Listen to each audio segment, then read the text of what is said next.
Welcome to Castle East, one of many castles in the BlueWatch Citadel Kingdom. We will use this castle to demonstrate the principles of cybersecurity. First, we have a moat to separate the castle from the hinterlands. This helps prevent bad actors from gaining a foothold in the kingdom.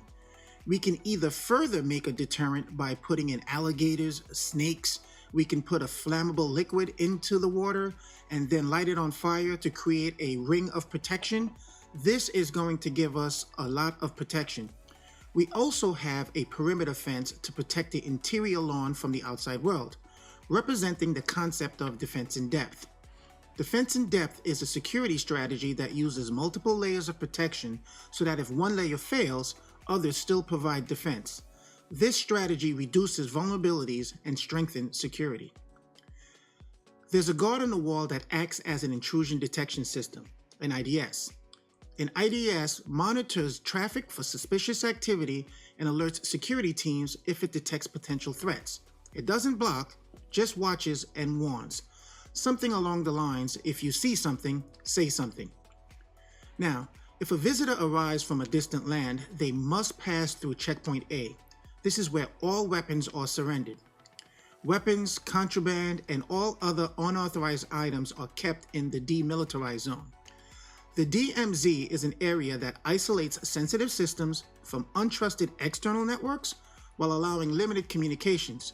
For example, if messengers want to post mail or if there's a service about a barbecue like our web server, we can post that into the DMZ. The outer courtyard of the castle is where people can speak to the outside world without giving outsiders direct access to the inner keep. Now, visitors then identify themselves, state their purpose of their visit, and gain access to the castle, but only to authorized areas. The concept of least privilege. The principle of least privilege means giving users only the access they need to perform their tasks, nothing more.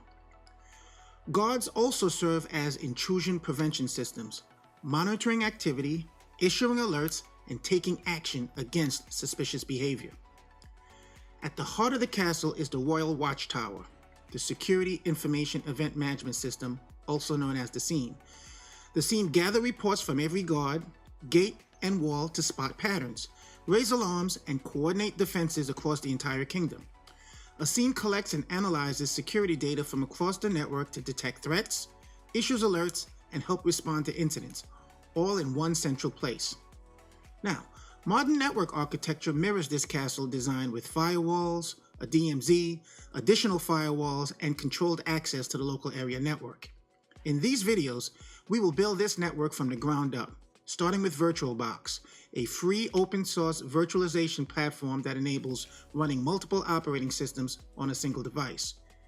We will also work with Linux, Kali Linux to be specific, a penetration testing and ethical hacking Linux distribution. Ubuntu, a user-friendly Linux distribution, will serve as both our workstation and target machine. Windows will also function as both a workstation and target machine. Lastly, we will explore pfSense, an open source firewall and router software designed for advanced network security. By the end of these videos, we will have built a solid hands-on foundation in cybersecurity, preparing you for the CompTIA Security Plus exam and equipping you with practical skills for the field. Let's get started with VirtualBox.